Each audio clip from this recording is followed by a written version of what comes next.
We have last week's and this week's.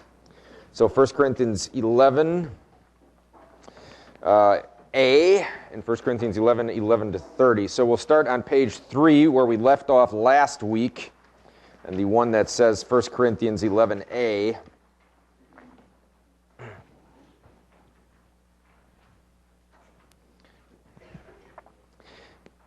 And again, for those who haven't been to the other classes leading up to this, Paul here is addressing the church in Corinth. In Corinth, out of all the congregations that Paul started in the Roman Empire, Corinth seems to be the one that's got the most problems.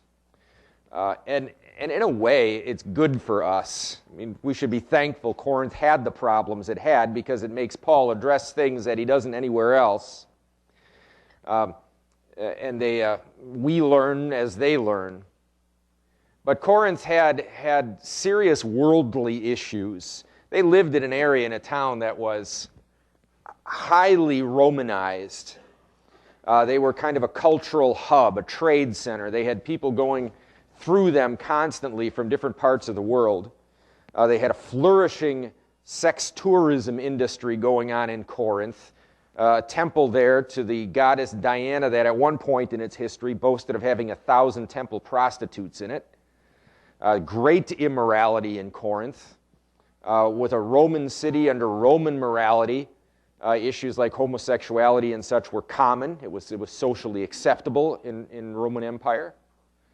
They were also a very rich community because of its center as a trade city. Money coming through it constantly, so the people in Corinth were fairly wealthy. They had means. All of that was sort of working on the Christians there in Corinth and confusing them, making it difficult for them to really understand the nature of faith. And they had erred in some fundamental issues in their Christian faith. They were divided as a congregation into kind of a factious spirit, where certain Corinthians were claiming to follow certain teachers like Paul, and other Christian teachers like Apollos. Others claimed to follow just Jesus. So they kind of a denominational fragmentation within the single congregation in Corinth, each claiming to have its own special teacher it followed. So Paul has to address that kind of division. They had lawsuits where they were suing one another. Paul had to set that straight. They had a case of incest in the congregation between a mother and her son that Paul had to address because the Corinthians weren't dealing with it. There was just so many horrible things happening. Well, one of the things, as we'll address today, that was happening in Corinth was there was kind of a woman's liberation movement in Corinth.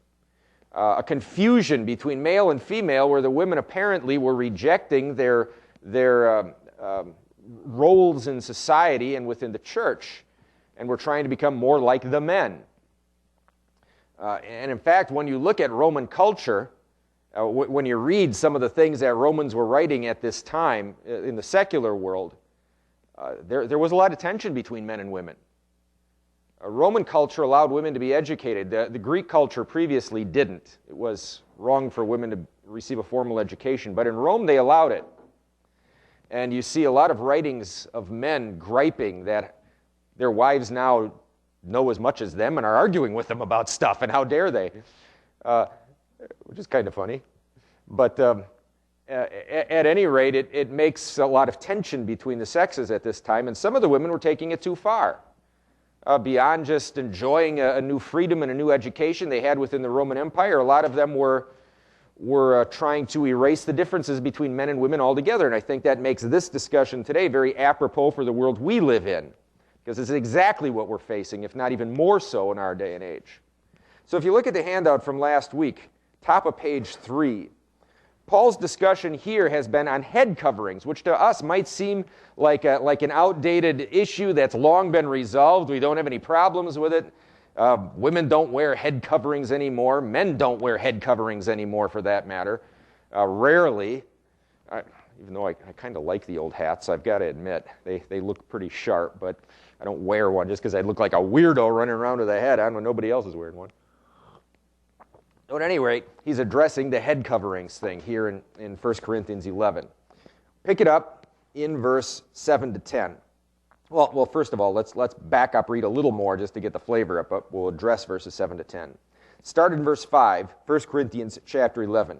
But every woman who prays or prophesies with her head uncovered dishonors her head, for that is one and the same as if her head were shaved. For if a woman is not covered, let her also be shorn, but if it is shameful for a woman to be shorn or shaved, let her be covered. Now verse 7, for a man indeed ought not cover his head, since he is the image and glory of God, but a woman is the glory of man. For man is not from the woman, but woman from the man, nor was man created for the woman, but woman for the man. And then verse 10, for this reason the woman ought to have a symbol of authority on her head because of the angels. All right, so he's having this discussion of women who want to pray or prophesy. Prophesying is to speak the word. It's not to foretell the future. So a woman who wants to speak in the church and pray in the church with her head uncovered. And Paul is saying, look, if you want to do that, you might as well just get shorn or shaved. Shorn, the Greek word there for actually shearing sheep. And if you're going to go that, just shave your head altogether. Which was a disgraceful thing in their culture, for a woman to have a shaved head.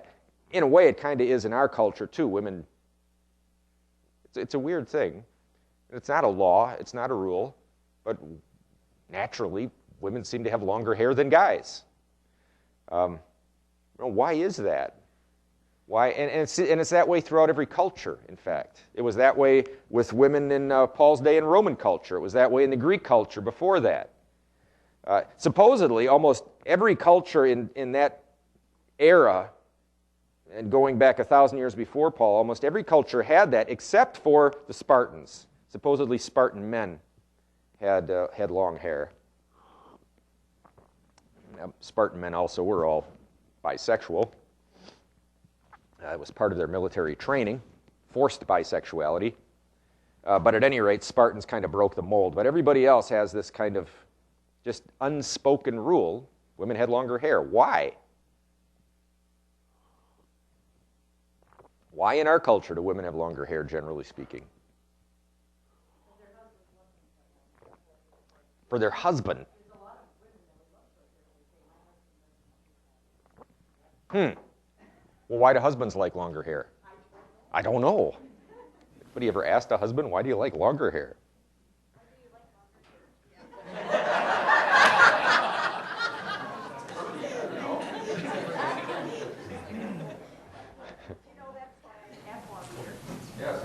When we met, mine was shorter. Yeah, I had longer hair than you did when we met. And then you said something about how much, you just commented once how much you like long hair, and that was it. Yeah. Yeah, I had hair down to about here when we met, I think. I did it just to spite my friends' parents more than anything, because they always said, you never amount to anything. Look at him, he has long hair, he'll never be a pastor. So, well, if you're going to say that, then I'm really going to have long hair. Do we have any pictures of that? Yeah, but you'll never see them. So, I personally don't mind longer hair myself, but it just, as a general rule, though, societies and cultures over the years have adopted this, and maybe it's a capitulation by the women because men seem to like hair longer for some reason. Maybe it's because in some sense anyway, the longer hair is a perception of beauty in a way. But at any rate, it's more than just that, as Paul talks about it. And I'm getting ahead of myself, but in the lesson that we're going to come to, even after World War II, especially in Europe, when women were seen as collaborators with the Nazis, and the war ended, what was their punishment? What was done to them?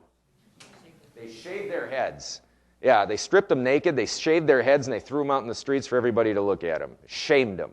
It was a shame, a shaming thing for a woman to have her head shaved. Well, that's why it's so hard, I think, in this day and age for women that are undergoing chemo treatments. Yeah. They lose their hair. And Right. it's a very brave woman who then will appear in public with her head gone, Right. without a turban or a wig or something. Mm-hmm. Yeah, Yeah, it's much more emotional or traumatic for a woman to lose her hair than a man, because there's something of, I don't know, a perception of beauty, I suppose, attached to that. But more than that, as Paul takes it up, there's also that business of hair has a perception of the roles of men and women, has a perception of a created order that God has established. And it's, as Paul addresses it, it's not a bad thing. It's a good thing. In fact, more important than the hair itself is the role that God has created between the sexes, a kind of line of responsibility, not so much a line of authority, but a line of responsibility. And the head covering thing pays tribute to this order that God has established. And when you come into the church, we're to express God's creation in a way we're not ashamed of. So, guys wear hats. Now it's baseball hats. Not nearly as attractive as the older hats my grandpa used to wear. But guys wear hats, and we talked last week a little bit about how there's an understood common courtesy with hats, that a man will remove a head covering as a sign of respect. So when you walk into church, you take off the hat. Especially if you went to Lithuania. You walk into one of these Orthodox churches, sometimes, our group, a bunch of Americans, we're just used to wearing hats. You walk in, they see a hat on your head, they'll be over there like a shot and tell you to take that hat off. It means something more there than it does here. And guys walk into a home. You take your hat off when you walk into the house. Why? Why don't you wear a hat indoors? It's a sign of respect to take it off. Men used to have the custom of tipping the hat when they pass a woman on the street. We talked about that last time. Why? Why tip the hat? Why did they used to do that? It was a sign of respect. And more than just tipping the hat, they were supposed to, there was a whole order of chivalry going on when you tipped the hat. You didn't just tip a hat. You didn't look at the woman you were tipping the hat to. You didn't make eye contact because you weren't supposed to treat her as an object or a piece of meat. You were supposed to show respect, which you did by averting your eyes and tipping your hat as you walked by. It was a neat custom, but it showed something broader than just being a custom. It was a sign of respect and admiration. It was a good thing. On the handout, a book that I've been reading that I really like. It's written by a Jewish woman, actually. It's entitled A Return to Modesty. She talks about the tipping of the hat thing and all of that, but she talks more generally about modesty as a virtue, a female virtue that should be cultivated and applauded rather than put down, which it is in our culture. As our culture desexes society and tries to make men and women equal and kind of does away with all these distinctions between the sexes, it's losing something significant. And this woman talks a lot about that. So I just want to read a couple of quotes from her, it's all tied into this head covering thing, in a way. So in the box, page 3, last week's handout. So one of modesty's paradoxes, then, is that it usually is a reflection of self-worth, of having such a high opinion of yourself that you don't need to boast or put your body on display for all to see. A modestly dressed woman is one who is too important for public use. On the other hand, it is bragging and exhibitionism which we instinctively associate with insecurity. As he's talking about the difference between a woman who dresses modestly versus one who virtually exposes herself in an attempt to fit in with cultural trends and such. And her point is that by exposing yourself, you're actually making a statement about self-worthlessness. By covering yourself, you're making a statement about your self-worth, that you're something more than a piece of meat to be looked at. There's an interesting web page, I always get off track on things, a woman who's designed a new line of swimwear for other women because she got tired of the bikini thing. And it was always humiliating for her to wear a bikini. She never felt comfortable, so she designed a new swimsuit for women that's less exposing. Her argument, and I think there may be truth to it, is that they have done scientific tests on guys looking at pictures of women in bikinis. And they have found that part of the brain that fires is the same part of the brain that fires when a man gets a new tool in his shop. He looks at it like an object. It's a neat new thing. Not looking at a woman as a human being anymore, looking at her as an object. So this woman creates new swimsuits that cover up. The head covering thing, part of what it's doing is covering up. And the head covering women wore at this time was a sort of veil sort of thing. That wasn't a big deal. It wasn't like the Muslim burqa where all you got the little eye slit there. It was just covering over the head, just a mark of modesty. A second quote, "We who cannot afford bodyguards depend on men to treat us well on the street when we're walking alone, not to rape us or stalk us. We depend, in other words, on male respect for the fact that we probably want to be more sexually discriminating than they. A respect for female modesty was a woman's natural bodyguard, invisible and free of charge. Thanks to the attack on modesty and the attack on male respect for it, now only rich or famous women can feel safe." Yeah, because they can buy bodyguards. That's another part of her point. Men tend to be very careless and undiscriminating when it comes to approaching the opposite sex. Women are much more discerning and discriminating of who they pair up with. So modesty protected a woman's right to be discriminating and protected her from a man who was much more inclined to not discriminate. Last quote, "A simple fact remains that a young woman in 1948 had 101 reasons to say no to sex if she wanted to say no, and those reasons were credible. The story we are told today is that all these reasons, such as father waiting up for you, were oppressive to women. And yet, in their absence, we can appreciate how an earlier generation of girls was made powerful by them. A father waiting up for his daughter gave her room to stand on." Yeah, all that modesty, all the kind of the old-fashioned notions of fathers protecting their daughters and that sort of thing.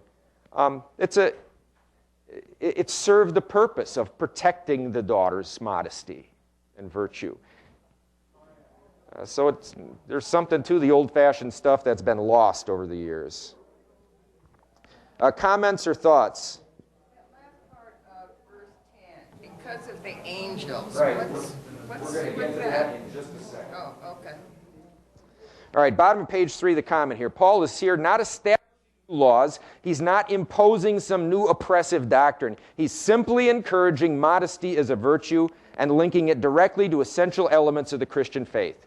What those essential elements of the Christian faith are, basically, is that there is a reason why God made men men and women women, that they serve different roles, both of which are important, both of which are equally valuable in the eyes of God, but different nonetheless. And when you obscure the roles of men and women, you're obscuring something beautiful that God created. Page 4. Question. We've already said, we've talked about the question. Now because of the angels, your question. What does that mean? A woman should wear a head covering because of the angels. Various explanations. A, angels means messengers, so it could be a reference to the messengers of God, that is, pastors and bishops of the congregation. Wear a head cover out of respect for pastors and bishops. I don't think that's the reason, but some scholars have offered it. B, evil angels, because they might lust or cause lust in others for a woman with her head uncovered. Again, I don't think that's plausible, but some scholars offer that as an explanation. C, I think this is most likely, because they were in the presence of God's angels as they worshiped. That is, they understood worship as, and in fact, we've got a remnant of this in our liturgy, joining with angels and archangels and all the company of heaven, we laud and magnify you. We say this in the communion liturgy. When we worship, we join with angels and archangels. We are literally lending our voices with theirs, praising God. We become one worshiping community. And the thing about angels is that they obey God's will perfectly and instinctively. They don't even need to be told. They are perfect in their obedience to God. They think nothing of themselves. They're not selfish individuals like humans are who want to express themselves uniquely.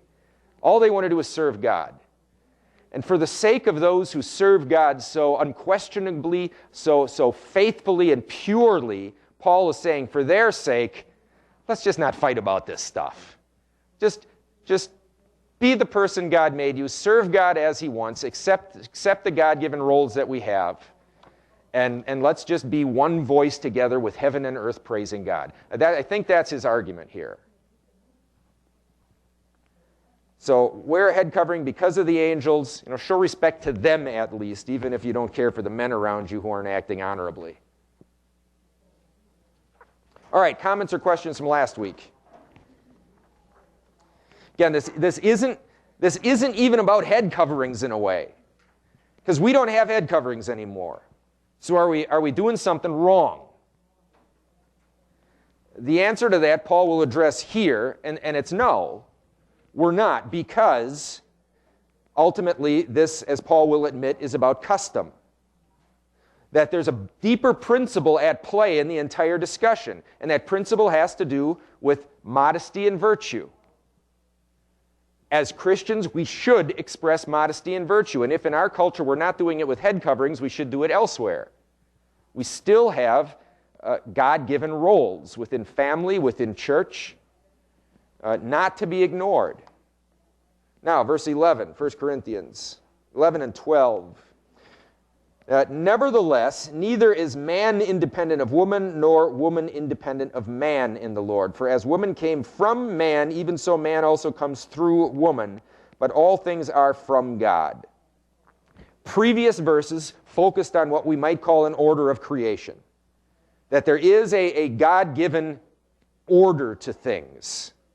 Not an order of importance, but a difference.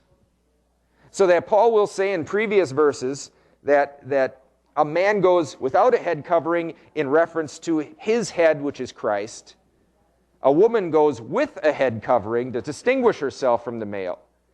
And her head is the man God has given her to take care of her. They have different roles. A man's role, essentially, in Ephesians, is to sacrifice himself. To be the head of the home, not in terms of boss or authority, but in terms of care and sacrifice.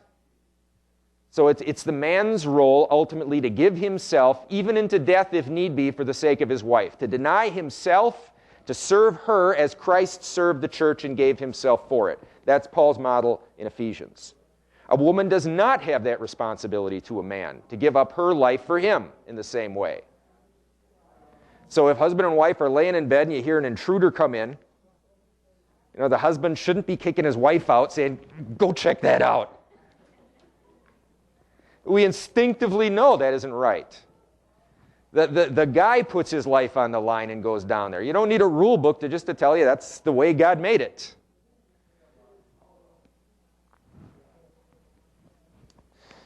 All right, so previous verses focused on this order of creation. This section now will focus on something we call the order of redemption. Paul makes clear that even though, yes, when it comes to a kind of familial structure, social structure within the church, within society, there is a divinely created order. When it comes to importance, there is complete equality. In the eyes of God, men and women are totally equal in terms of their value and worth. Christ died for both the same. God loves both the same. Both will inherit eternal life together the same. So the order of creation thing should never be used in such a way as to laud one over another. And it's not just men, by the way, lauding themselves over women. I've got a book in my library called The Natural Superiority of Women, written by a feminist. Feminism likes to laud the female sex over the male. It goes in both directions, unfortunately, in the world. So verses 11 and 10, his point is, even though there's this order and this headship thing going on, nevertheless, don't let it go to your head. Because a man is not independent of woman, nor woman of man. And men come from women, even as a woman originally in the Garden of Eden was created from the rib of a man. So we need each other. We are interdependent upon one another. We are equally important in the eyes of God. Verse 13.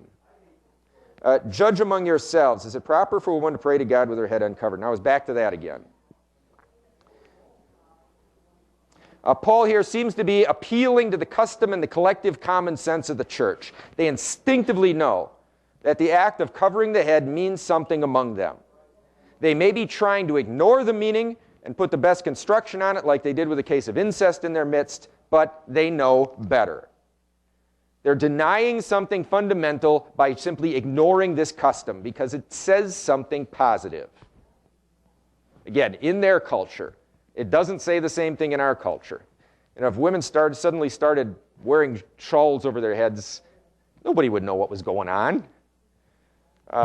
Nobody would see that as any kind of sign of anything. In our culture, the head coverings thing is utterly meaningless.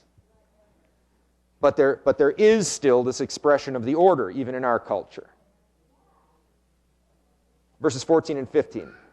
Does not even nature itself teach you that if a man has long hair, it's a dishonor to him, but if a woman has long hair, it is a glory to her, for hair is given to her for a covering. So there's your this is that way throughout all cultures kind of thing. Why? I don't know. But it always has been understood that, especially among young women, that the longer hair is just something that culture looks upon favorably, and that she tends to look on favorably, and the men tend to look on favorably. But a guy running around with long hair, things are so much horribler in our society. Guys running around with those big gauges things in their ears and pierced nose bones and heaven knows what else going on, that a guy with long hair we don't even think anything of. Thank goodness it's only long hair and not something worse. But, yeah. Which Bible story is it of the young man that was running away and he caught his hair in the... Absalom. Yeah, Absalom, David's son, had long hair. That's right. Look what happened to him for his long hair. Right, and Samson, the vows of a Nazarite, that's another thing I've run into, that the exception to the rule is the vows of a Nazarite especially, like Samson. They weren't supposed to cut their hair. Why not? Because they had totally devoted themselves to God. They were, again, don't misunderstand this, they were assuming, they were giving up everything else as an expression of headship, of God's headship over them. So they were wearing this, a sign of headship that a woman might wear, where she's recognizing the headship of her husband or whatever, the Nazarite would wear in recognition of a total yielding himself to God. But yeah, that long hair thing was part of the Nazarite vow. So you did have some Jews running around with long hair. The rabbinical teaching says that a man should cut his hair short except for the hair of his temples. You've seen the Jews, the Hasidic Jews with the hats and the curly Q things running down here. That's actually old Hasidic teaching. Why not cut the hair of the temples? It was some kind of sign of submission to God. So hair length did bespeak submission in a way. So they were to maintain this sign of their godly submission while also their male role was shorter hair all the way around. Well, then supposedly these pictures that we see of Jesus with the long hair. Yeah, who knows? Submission to God. Could have been. He was a Nazarene, not a Nazarite. Whether those pictures are true or not, I don't know. Jesus might have had shorter hair. Yeah, don't know. It wasn't common in that day to have short hair or long hair. The common haircut was shorter hair. In fact, Roman haircuts were a lot like modern American haircuts. Short in the side, They had the bangs thing going on, but yeah, I mean, we could blend right in with Roman culture with the way guys do their hair now. 1960s, not so much, when the guys all had the longer hair. All right, where are we? Verse 16. But if anyone seems to be contentious, we have no such custom, nor do the churches of God. And there's kind of the nutshell of the thing. We are talking about custom, but the contentious thing, if somebody gets mad about this, Paul is saying, gets mad about this discussion of head coverings and insists that no, the way things are done today is we've eliminated such marks of authority. Paul says we don't have any custom like that in the church. That is, we don't have the custom of not having head coverings. We don't have this custom of erasing the difference between the sexes in the church. So if anybody gets mad about this and tries to say this is a social trend and a custom, I should be able to do it, the answer is, well, in Christianity, we don't recognize that custom. We have no such custom among us. So in other words, keep wearing the head covering because it's saying something bigger than just wearing hats. It's talking about recognizing this created order and embracing it as a gift of God, as opposed to resisting it because we think we know better. All right, you kind of plug all of this discussion into where we're at as a culture today. We do live in a culture that is trying to erase gender lines. Now, that book I referenced earlier, this author says, and I think I agree with her, that on the one hand, the feminists are right about one thing. They're right about the fact that they are not treated well, that women are not often treated well in our culture, and it's true. It wasn't that long ago, some woman, I'm not sure she dressed all that modestly, but some woman went walking out on the streets of a city and took a video of how the guys were treating her as she walked down the city, and they're hooting and hollering and whistling at her and making rude comments and all of this. The feminists are right. Women are not treated with respect and are not treated well. I think there may have been a time, too, when women were not being treated equally on the job in terms of pay and that kind of thing. I think nowadays, I think there is equality in pay for the most part. So, okay, identified a problem.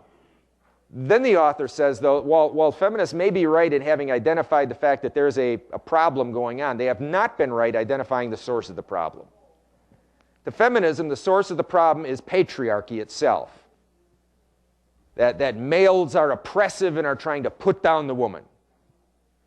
This author says she thinks the problem, instead of patriarchy, is in fact a loss of modesty. Why is a woman being hooted and hollered at walking down the streets? Is it just because she's pretty? Probably it's more than that. It's probably because she's dressing in such a way as to elicit lust.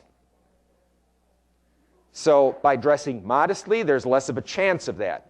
And maybe men would learn to respect women more if women didn't parade themselves around immodestly. Instead of inviting people to look at you like a piece of meat, invite people to look at you as a human being. I have that complaint too watching the Olympics and sporting events.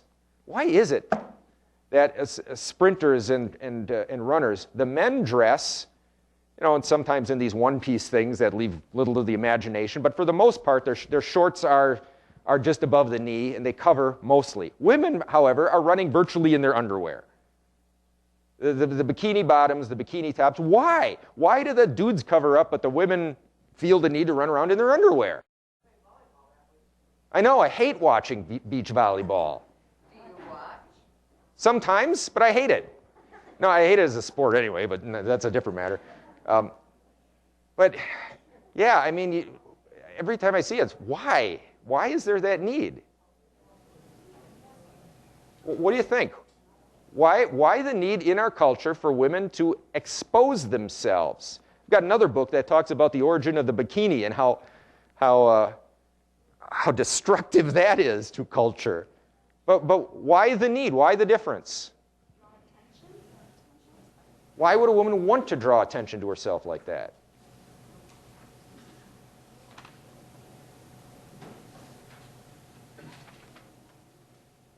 We don't even know. But it's there. I think we do know. We just don't want to actually say it out loud. It's power. Men are weak when it comes to things sexually, much weaker than a woman. A woman is much more discriminating that way. But men are weak. So why expose yourself? Because it's power. It's power over the other person. You can control him through his weakness. I think there's something to that. And yet, in the process of looking for more power, and curiously, feminists are really a split personality on this, because on the one hand, they complain that women are objectified, but on the other hand, they're very supportive of things like pornography. Why would a feminist be in favor of pornography? Because they recognize the fact that it's power, and they don't want to give up the power. And yet, in the pursuit of power, they're actually achieving the very opposite goals of what they want, which is women to be treated equally on a sort of intellectual level. But no man is going to treat a woman intellectually when she's standing there half naked in front of him. So it's a catch-22. So anyway, this author, which again I think is an excellent point, champions the idea of women being more aware of the role of modesty in giving them a better relationship with the men around them. If a woman wants to be treated in a respectful way, then she has to carry herself respectfully. Common sense, but in our day and age, that's a hard commodity to come by. All right, thoughts or comments on any of this?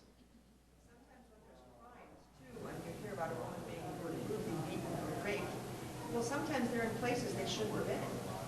Yeah. Not always, but in the majority nowadays, yeah, they shouldn't have been there. Right. But you will get activists who get in your face about that, and they would call you sexist for saying that.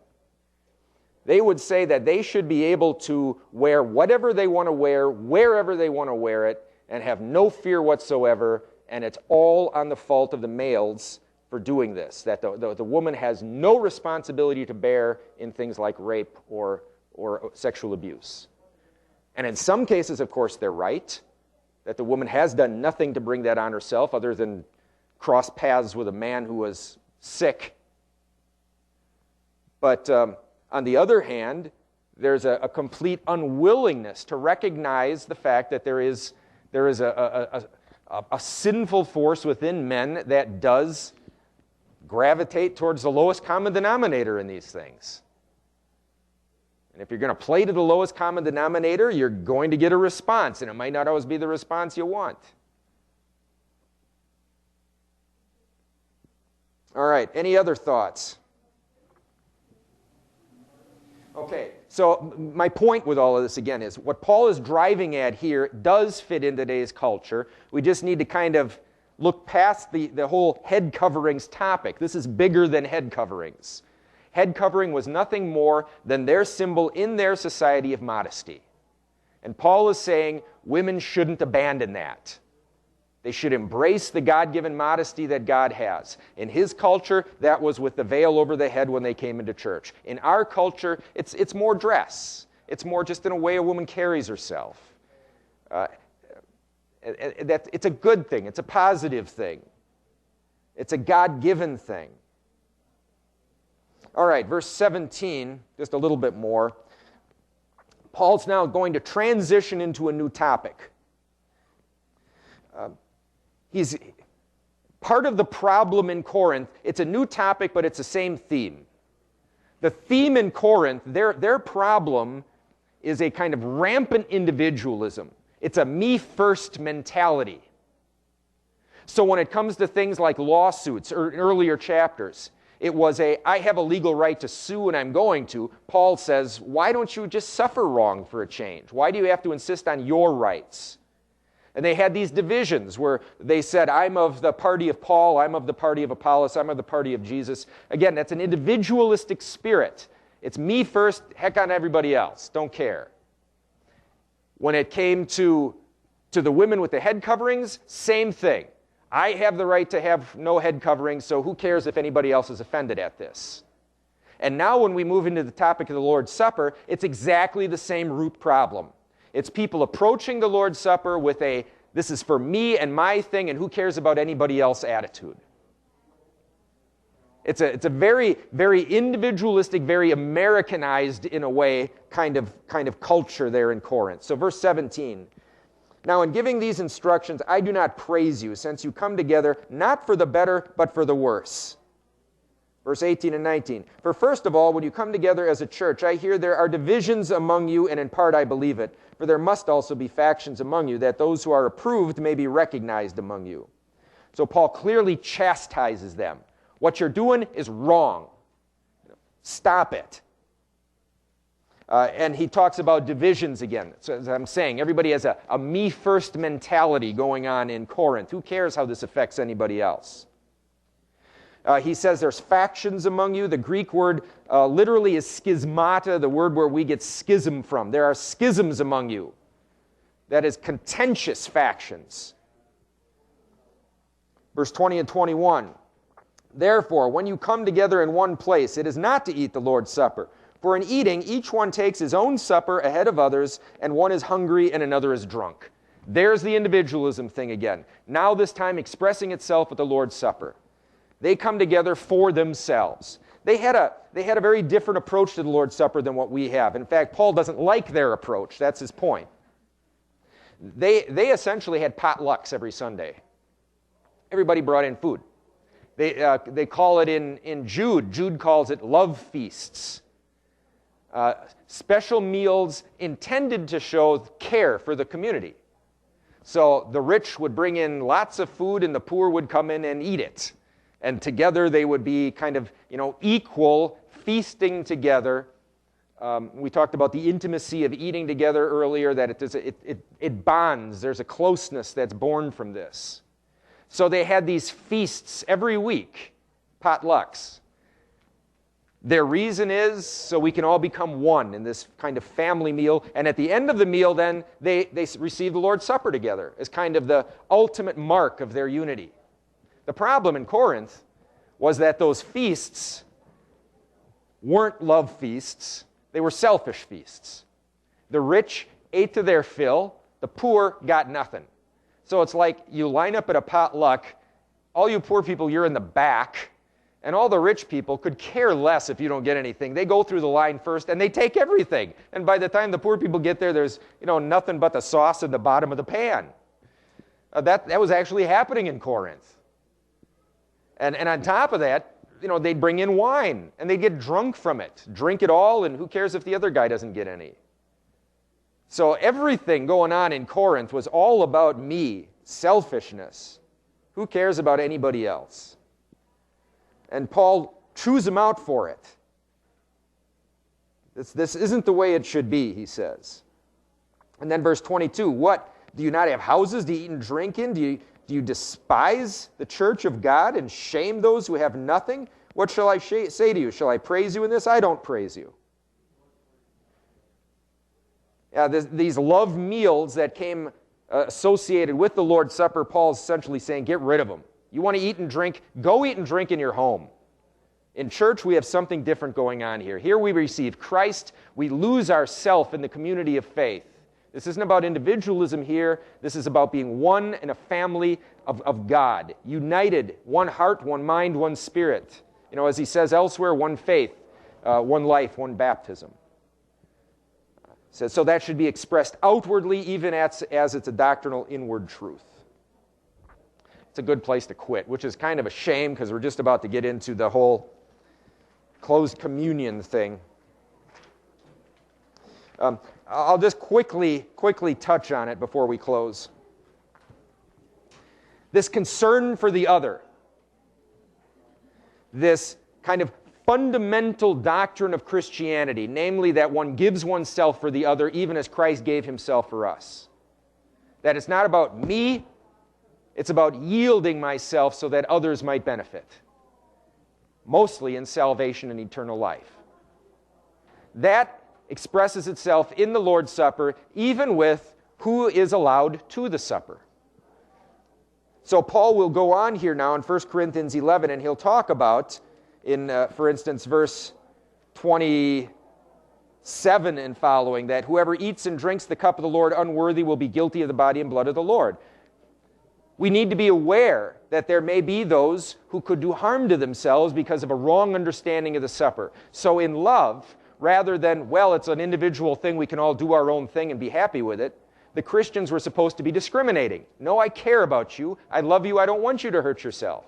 So there are some that can be allowed to the supper, some that can't be, because we love them. Because we're willing to set aside our individuality and theirs for the sake of preserving their soul and keeping them safe. It is love that drives Christian practice, not law. Something the Corinthians had forgotten about. With that, we'll close. Gracious Father, we pray that in our church you would likewise help us be driven by love, your love for us first and foremost, and our love to others reflecting yours. Strengthen us this day and bless us for Jesus' sake. Amen.